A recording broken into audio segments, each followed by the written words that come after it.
Good morning students. तो आज हम पढ़ रहे हैं हमारे क्लास 12th के कैपेसिटर के कॉम्बिनेशन के पोर्शन को। अब कल तक हमने पढ़ा था सीरीज कॉम्बिनेशन, तो आज हम सीरीज कॉम्बिनेशन को आगे बढ़ाने वाले हैं। उससे पहले मैं थोड़ा सा रिवीजन कराऊंगा और उसके बाद सीरीज कॉम्बिनेशन पे 2-3 न्यूमेरिकल कराऊंगा। आपको मेन बातें आपको पूरी तरह से सीरीज कॉम्बिनेशन को समझा दूंगा। ठीक है, तो स्टार्ट करते हैं एक बार फिर से सीरीज कॉम्बिनेशन को। हल्की हल्की बातें, केस जो है उनको थोड़ा सा और डिटेल से समझेंगे। चलिए, मैंने कहा था कि ऐसा कॉम्बिनेशन हो जिसमें एक कैपेसिटर की एक प्लेट दूसरे कैपेसिटर की दूसरी प्लेट के साथ कनेक्ट हो। ठीक है, तो इस तरह से कॉम्बिनेशन को हमने कहा था सीरीज कॉम्बिनेशन।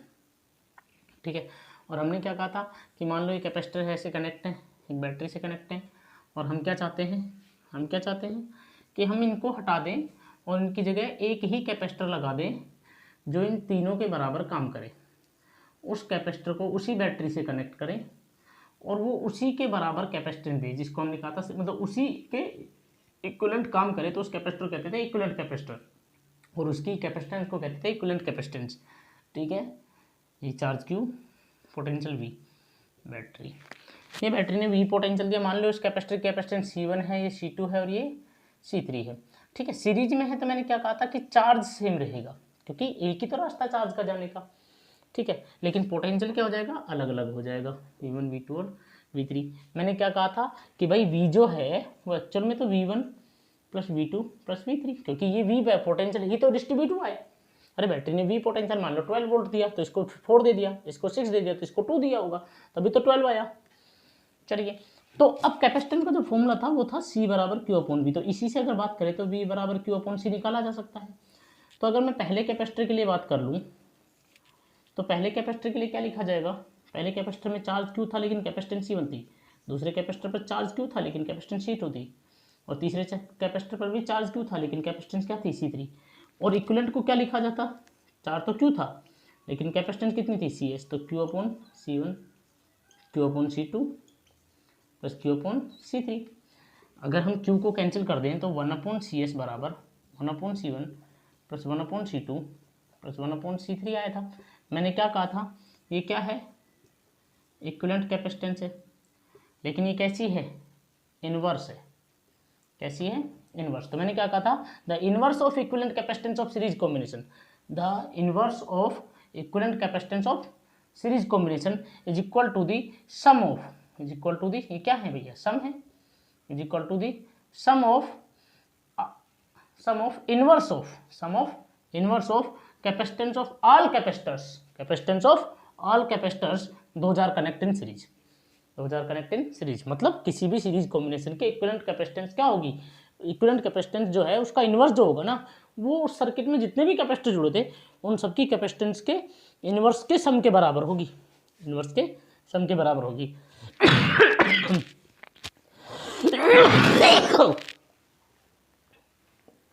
ये चीज हमने पढ़ी थी। चलिए, तो देखिए, अब मैंने इसमें बात की थी केस की, कि इसके केस क्या क्या थे, इंपॉर्टेंट केस है, उनको एक बार फिर से स्टडी करेंगे, फिर पे न्यूमेरिकल्स करेंगे। तो देखिए, सबसे पहले है केस फर्स्ट। केस फर्स्ट क्या था, if n capacitor are connect in series, अगर n कैपेसिटर सीरीज में कनेक्ट है तो 1 अपॉन CS बराबर 1 upon C1 plus 1 upon C2 plus 1 upon C3 that क्या लिख सकते हैं, 1 अपॉन CN लिख सकते हैं। लिख सकते हैं कि नहीं लिख सकते, बिल्कुल लिख सकते हैं। अगर मैंने कहा कि सेकंड, मैंने कहा कि अगर इन सब कैपेसिटर की कैपेसिटेंस सेम हो, if all capacitor have same capacitance, if all capacitor have same capacitance, अगर सबके पास सेम कैपेसिटेंस है तो इस चीज को समझना, मान लो दो ही कैपेसिटर होते तो क्या आता भाई, C कॉमन हो जाता, 1 प्लस 1 यानी कि 1 अपॉन CS बराबर 2 अपॉन C। तो हमें क्या निकालना, हमें हमेशा CS निकालना, ना कि 1 अपॉन CS। तो CS बराबर का था C/2। अगर तीन होते तो C/3, 4 होते तो C/4, 5 होते तो C/5, 10 होते तो C/10, 12 होते तो C/12, 15 होते तो C/15 और n होते तो C/n, C/n। तो जितने भी कैपेसिटर जुड़े होंगे उनकी इक्विवेलेंट कैपेसिटेंस होगी C/n, C/n। बोलो क्लियर है? ये बात आपको समझ में आनी चाहिए। एक केस थर्ड है जो आप थोड़ा सा इंपॉर्टेंट समझें, क्योंकि न्यूमेरिकल में बहुत ज़्यादा कम आता है। अगर दो ही कैपेसिटर जुड़े हों तो आपको डायरेक्ट याद रखना है C1 C2 upon C1 plus C2। मैं न्यूमेरिकल कराऊंगा तब इसका यूज भी दिखा दूंगा। C1 C2 upon C1 plus C2, C1 C2 upon C1 plus C2। अब इसके अलावा मैंने आपसे क्या कहा था, कुछ खास बातें कही थी, कुछ इंपॉर्टेंट बातें कही थी। उसमें पहली बात थी कि CS की वैल्यू सबसे कम होगी, CS की वैल्यू सबसे कम होगी, यानी कि इसकी कैपेसिटेंस जो होगी सर्किट में, कोई अगर मिनिमम कैपेसिटर जुड़ा होगा उससे भी कम आएगी, इक्विवेलेंट कैपेसिटेंस मिनिमम वैल्यू का आएगा। उसके अलावा मैंने कहा था कि इसका यूज कब होता है, इसका यूज होता है जब हाई पोटेंशियल हो और लो कैपेसिटेंस चाहिए। हाई पोटेंशियल पे लो कैपेसिटेंस जब चाहिए होती है तब इसका यूज होता है, तब इसका क्या होता है, यूज होता है। ये हमारे लिए इंपॉर्टेंट बातें थी किसकी, सीरीज कॉम्बिनेशन की।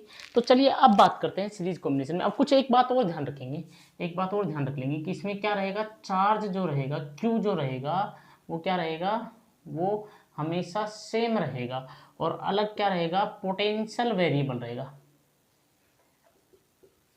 पोटेंशियल क्या करेगा, वरी करेगा, पोटेंशियल क्या करेगा, वरी करेगा। पोटेंशियल चेंज होगा लेकिन चार्ज चेंज नहीं होगा सीरीज कॉम्बिनेशन में। तो ये बातें अपने को याद रखनी है, ठीक है भाई।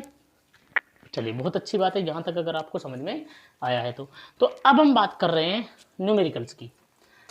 इस पर किस तरह के न्यूमेरिकल पूछे जाते हैं, बिल्कुल बेसिक क्वेश्चन से स्टार्ट करेंगे आज, ठीक है। और कैपेसिटर वाला जो हमारा पोर्शन है इस पर मैं सबसे ज़्यादा न्यूमेरिकल कराता हूँ, बहुत डीप तक न्यूमेरिकल कराता हूँ। क्यों प्रॉफिट मिलता है मुझे इसके क्वेश्चन कराने से, मुझे आपके रेजिस्टेंस वाले चैप्टर में आपके न्यूमेरिकल बहुत ईजिली हो जाते हैं, क्योंकि मैं सारे वैरायटी के जितने भी वैरायटी होती है इन सबके क्वेश्चन में इसमें करा देता हूँ, ऑल टोटल बहुत सारे, तकरीबन हम 100 के अप्रोक्स क्वेश्चन कर पाएंगे ईजिली। इतने क्वेश्चन हम आराम से इसमें कवर कर पाएंगे।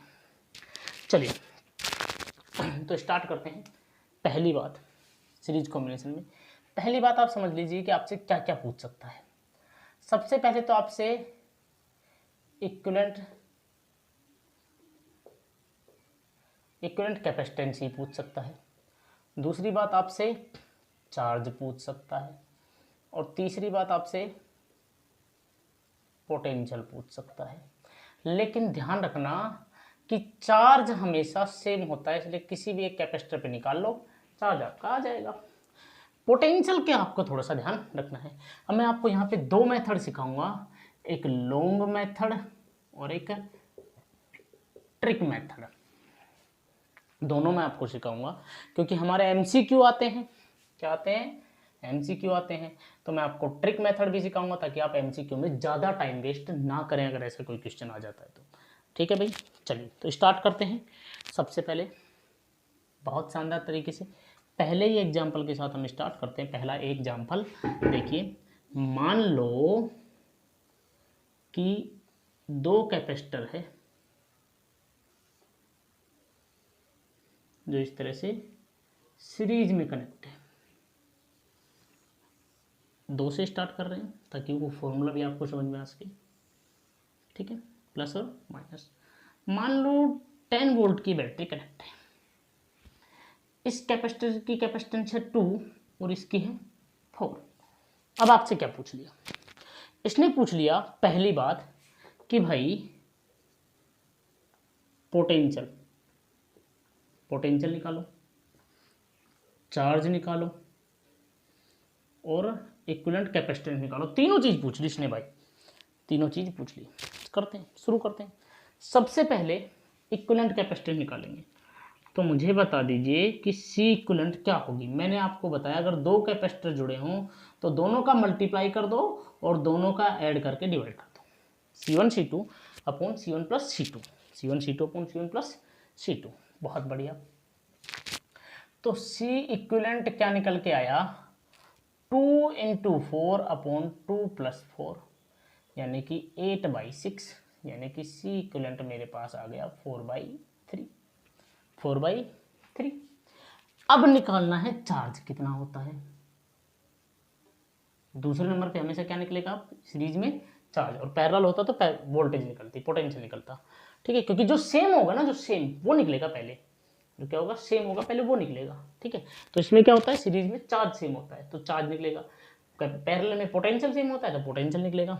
अब चार्ज कैसे निकालें भाई, कैपेसिटेंस का फॉर्मूला क्या कहता है कि C बराबर क्यू अपॉन वी, तो Q बराबर क्या होगा सी वी, और होगा कि नहीं होगा, रट्टे मार लो भाई बहुत काम का है। तो चार्ज कितना होता है Q बराबर सी वी, तो C कितना है यानी कि C इक्विवेलेंट, हमें तो चार्ज नेट चार्ज निकालना है, तो इक्विवेलेंट कितना है 4/3 है, और V कितना दिया है हमें 10 दिया है भाई, तो कितना आ जाएगा चार्ज आ जाएगा 40/3, 40/3। बोलो क्लियर है, ये हमारे पास चार्ज आ गया। अब हमसे पूछा कि भाई पोटेंशियल निकालो, तो मुझे बता दीजिए कि एक बात बताइए पहले तो, क्या ये 40/3 क्या इस पर चार्ज होगा, बिल्कुल, और क्या 40/3 यहाँ भी चार्ज होगा, बिल्कुल, दोनों पे सेम चार्ज होगा क्योंकि सीरीज में है। अब मुझे बता दीजिए कि V बराबर, अगर मैं यहीं से V निकालना चाहता तो Q अपॉन C आता कि नहीं आता, तो V1 बराबर क्या आना चाहिए Q अपॉन C1 आना चाहिए कि नहीं आना चाहिए। Q कितना है भाई मेरा, Q मेरा 40/3 है, और C1 कितना है भाई मेरा 2 है, तो कैंसिल होके कितना आएगा 20/3। इसी तरह से V2 की अगर मैं बात करूं तो Q कितना है भाई मेरा 40/3 है, और C कितना है भाई मेरा 4 है, तो कितना आएगा 10/3। बोलिए आपको बात समझ में आई कि नहीं आई, क्लियर है। मेरे हिसाब से आपको अच्छे से बात समझ में आ गई होगी, यहाँ तक कोई परेशानी नहीं है। एक और क्वेश्चन कर लेते हैं और अच्छे से समझ में आ जाएगा, इस बार 3 कैपेसिटर का लेके कर लेंगे। ठीक है, फिर उसके बाद मैं आपको ट्रिक मेथड सिखा दूंगा।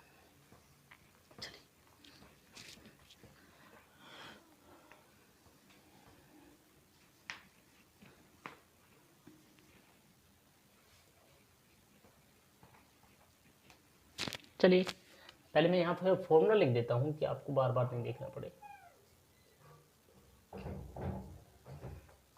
ये 3 ही तो फॉर्मूले जो बार बार यूज होते हैं। देखिए मान लो कि 3 कैपेसिटर हमसे इस तरह से कनेक्ट है, ठीक है, और इन कैपेसिटर की कैपेसिटेंस है, इस बैटरी की वोल्टेज है V, इसकी 2, इसकी 3 और इसकी 4 कैपेसिटेंस है। वही सेम क्वेश्चन है कि क्या क्या निकालना है, equivalent capacitance, charge, potential on each capacitor, potential on each capacitor. चल कैसे करेंगे, कैसे करेंगे, पहले इक्विवेलेंट कैपेसिटेंस निकालेंगे। मुझे बताइए 2 थे जब तो फॉर्मूला लगा लिया था, लेकिन अब 3 है तो ऐसे ही लिखना पड़ेगा। तो 1/CS बराबर C1 की जगह 1/2 प्लस 1/3 प्लस 1/4, एलसीएम कितना आया 12, तो 1/CS बराबर 6 प्लस 4 प्लस 3, तो 1/CS बराबर 13/12 आया। तो CS बराबर 12/13 आया। बोलो क्लियर है, बोलो बात समझ में आई कि नहीं आई। अब मुझे बताइए कि चार्ज निकालना है, चार्ज क्या होगा, फॉर्मूला है Q बराबर CV, C से मतलब C इक्विवेलेंट और V बैटरी का पोटेंशियल। तो C इक्विवेलेंट कितना आया है 12/13 और V कितना है 12 है, यानी कि Q बराबर आ गया 144/13। बोलो क्लियर है, 144/13, बहुत अच्छी बात। अब क्या निकालना है, पोटेंशियल ऑन ईच कैपेसिटर। तो मुझे बताइए कि पहले वाले कैपेसिटर V1 बराबर क्या लिखा जाना चाहिए Q/C1। Q कितना है भाई 144 है अपॉन 13 है, और C कितना है भाई मुझे बता दीजिए, C है मेरा यानी कि C1 मेरा है 2, कितना है 2, तो कट जाएगा ये 2, कितना आएगा भैया 72, यानी कि V1 आ रहा है 72/13।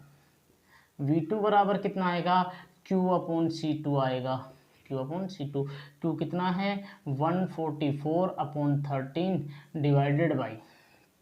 डिवाइडेड बाई कितना भैया 3, कितना 3, कट रहा है क्या, कट रहा है बिल्कुल, काट दो कितना आ रहा है भैया, ये कट रहा है कितना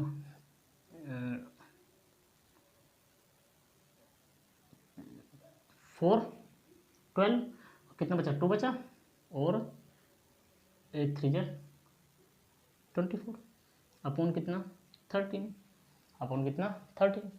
बोलो क्लियर है। इसी तरह से V3 बराबर Q अपॉन C3, Q कितना था 144/13 डिवाइडेड बाई कितना 4, डिवाइडेड बाई कितना 4।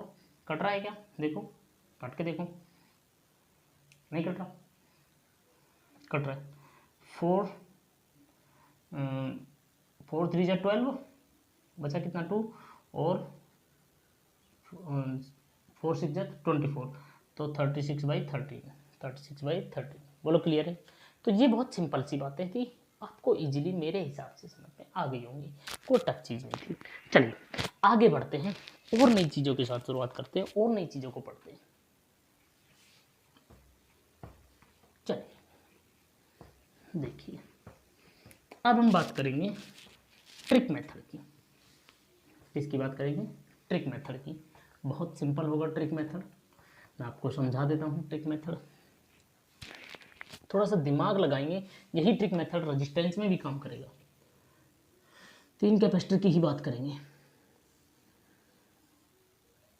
ट्रिक मेथड से क्वेश्चन थोड़ा शॉर्ट में हो सकता है, थोड़ा शॉर्ट में हो सकता है, बस इतना सा ही फर्क है। चलिए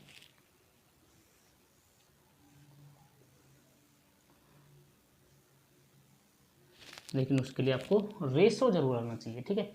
तो बायोलॉजी वाले बच्चे घबराए नहीं, आ जाता है तो बहुत अच्छी बात है, नहीं आता तो आप टेंशन नहीं ले फालतू की। ये मान लो उसी क्वेश्चन को मैं कर रहा हूँ 2 3 और 4 कैपेसिटेंस, सेम क्वेश्चन है। इक्विवेलेंट कैपेसिटेंस सब निकाल दोगे, निकाल दोगे नहीं निकाल दोगे, बोलो सी इक्विवेलेंट कितना आएगा, मुझे बता दो आप लोग, बोलो कितना आएगा 1/C1 + 1/C2 + 1/C3। इसमें कोई ट्रिक नहीं लगानी, ये आपको आना ही चाहिए। 1/2 + 1/3 + 1/4 सोल्व किया था हमने, आया था C इक्विवेलेंट बराबर 12/13, 12/13। बहुत बढ़िया। चलिए यहाँ तक तो हमें आ गया था। अब हमें निकालना था, देखिए एक्चुअल में चार्ज आपको नहीं दे, जनरली आपसे चार्ज नहीं पूछता वो, जनरली आपसे चार्ज नहीं पूछता, आपसे पूछता है वो पोटेंशियल। क्या पूछता है, पोटेंशियल। चार्ज तो उसको पता है, तुम निकाल दोगे, वो आपसे पोटेंशियल पूछता है। अब जब आपसे पोटेंशियल पूछे तो आप चार्ज निकालने की जहमत करते हैं, चार्ज निकालने की जहमत करते हैं, चार्ज आपसे नहीं भी पूछे तो भी। तो उसको कैसे अवॉइड किया जाए, उसके टाइम को कैसे बचाया जाए। तो मुझे पहले ये बताइए कि यहाँ पोटेंशियल V1 होगा, ये V2 होगा, ये V3। अगर मैं इनके रेशो की बात करूँ कि V1 ratio V2 ratio V3, तो आप मुझे बताइए कि रियलिटी में पोटेंशियल किसके रिस्पेक्ट में डिस्ट्रीब्यूट होता है। सर थोड़ा समझते हैं अच्छे से कैसे। जैसे कि V को क्या लिखा जाता है, Q/C1 लिखा जा सकता है, इसको लिखा जा सकता है Q/C1 ratio Q/C2 ratio Q/C3, यानी कि हमने V1 यहाँ से देखें तो Q कैंसिल हो जाएगा, और ये आएगा 1/C1 ratio 1/C2 ratio 1/C3। बोले क्लियर, सबकी वैल्यू पुट कीजिए। 1/2 रेशो 1/3 रेशो 1/4, इसको सही रेशो में बदलते हैं, 1 के अपॉन से हटाते हैं। तो क्या करेंगे इस सिचुएशन में, इनके ऐसे नंबर से मल्टीप्लाई करें जो तीनों में है, लेकिन कैल्शियम 12 से इसको मल्टीप्लाई कर दिया, 12 से इसको मल्टीप्लाई, तो कितना आ गया 6/4/3। अब जो पोटेंशियल डिस्ट्रीब्यूट होगा वो 6/4/3 में डिस्ट्रीब्यूट होगा। बोलो क्लियर है, टोटल पोटेंशियल जो डिस्ट्रीब्यूट होगा वो 6/4/3 में डिस्ट्रीब्यूट होगा।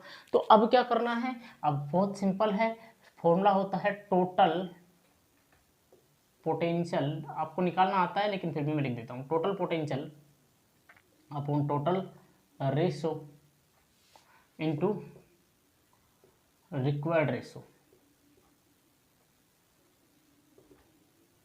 Required ratio.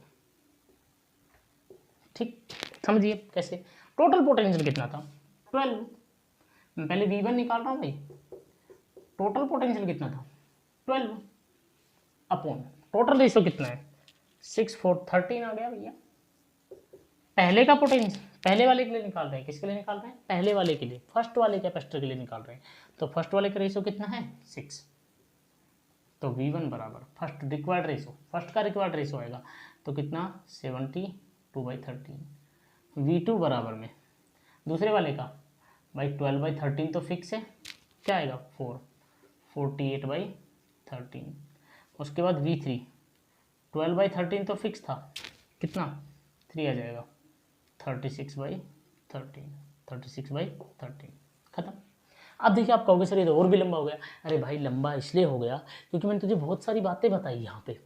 जब तू करेगा इसे, जब तेरे दिमाग में एक बार तरीका फिट बैठ जाएगा तो तू ये करेगा ही नहीं, तू सीधा रेशो लिखेगा। क्या ये लिखेगा Q/C1? तुझे पता है क्यों कट जाना है, तुझे पता है क्यों कट जाना है, क्यों नहीं लेगा तू, तू सिर्फ क्या लेगा 1/C1 की टर्म में लेगा। तू सीधा लिखेगा यार, इसको सीधी सही टर्म में लिखेगा 643, बोलो क्लियर 643, और डायरेक्ट ये निकालेगा। तो सिर्फ तुझे इतना सा काम करना पड़ेगा, और ये भी तू मन ही मन में कर लेगा। तुझे वो फॉर्मूले की जरूरत नहीं है। टोटल के नीचे टोटल अपॉन इंटू जो चाहिए, फॉर्मूला क्या है टोटल के नीचे टोटल, नीचे हमेशा रेशो रहेगा टोटल, ऊपर जो चीज़ आपको जो भी आपसे पूछा है तो टोटल नीचे टोटल इंटू जो चाहिए उसका रेशो। बोलो क्लियर। तो ये सिंपल सा मेथड है, क्लियर है। अगर मैं आपको अब 2-3 क्वेश्चन दूँ तो क्या आप घर से कर लाओगे? चलिए, तो मैं आपको 2-3 क्वेश्चन दे रहा हूँ, आपको घर से उसको करके और मुझे व्हाट्सएप पे सेंड करना है, ठीक है। चलिए मैं आपको क्वेश्चन दे रहा हूँ, आपको मुझे ज़रूर व्हाट्सएप पे सेंड करना है, ज़रूर से ज़रूर, कुछ भी हो जाए व्हाट्सएप पे आपको मुझे रिप्लाई ज़रूर करना है, समझ रहे हो ना? चलिए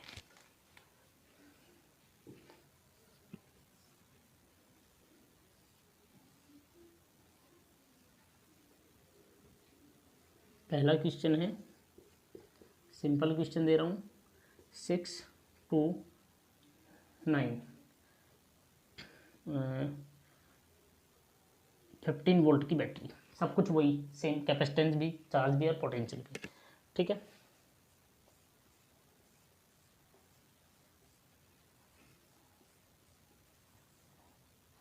थ्री 5 15 ही है, ठीक है। क्या निकालना है? सिर्फ इक्विवेलेंट कैपेसिटेंस निकालनी है और potential on each capacitor, potential on each capacitor, बोलो क्लियर है?